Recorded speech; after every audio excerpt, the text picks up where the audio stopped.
పరిష్కరించాలి డిఎస్సీ అభ్యర్థుల సమస్యలు వెంటనే కనీసం 90 రోజుల డివైఎఫ్ఐ ఆధ్వర్యంలోన ఈరోజు కర్నూలులోన నిరసన తెలియజేశాము. ప్రధానంగా డిఎస్సీ అభ్యర్థులు ఎదుర్కొంటున్నటువంటి దాదాపు 9 రకాల సమస్యల్ని పరిష్కరించాలని చెప్పేసి మేము కోరుతున్నాం.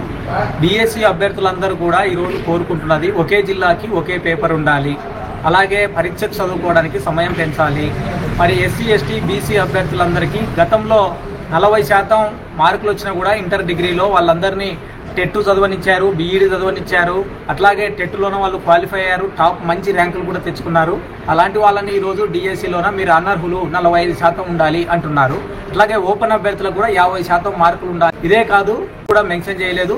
గతంలో 6000 ఉద్యోగాలు ఉన్నప్పుడే బ్యాక్లాగ్ పోస్టులు, అట్లాగే ఫిజికల్ హ్యాండిక్యాప్కి సంబంధించినటువంటి డమ్ముకు సంబంధించినటువంటి పోస్టులను కూడా గతంలోనే అవన్నీ కూడా డిఎస్సీలోనే వచ్చాయి. కానీ ఇప్పుడున్న డిఎస్సీలోనే అవి రాలేదు.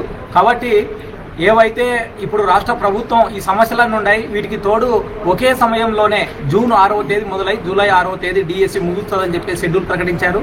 ఇదే షెడ్యూల్లోనే జూన్ 16వ తేదీ నుంచి జూన్ 26వ తేదీ వరకు ఈరోజు రాష్ట్రంలోన ఏపీపీఎస్సీ ద్వారా జూనియర్ లెక్చరర్, డిగ్రీ లెక్చరర్ పోస్టులకు కూడా ఇదే మరి నోటిఫికేషన్లో వాళ్ళు పరీక్షలు రాయాల్సి వస్తుంది. ఒకే అభ్యర్థి 2 పరీక్షలు రాయాలంటే కూడా ఇది చాలా సమస్యాత్మకంగా వాళ్ళు ఏదో ఒక ఎగ్జామ్ని వదులుకోవాల్సినటువంటి పరిస్థితి కూడా ఏర్పడుతుంది. కాబట్టి న్యాయబద్ధమైనటువంటి కోరికలు, న్యాయబద్ధమైనటువంటి సమస్యలు ఏవైతే ఉన్నాయో డిఎస్సీ అభ్యర్థులవి, ఇవన్నీ కూడా రాష్ట్ర ప్రభుత్వం సానుకూలంగా స్పందించి వెంటనే అవన్నీ పరిష్కారం చేయాలి.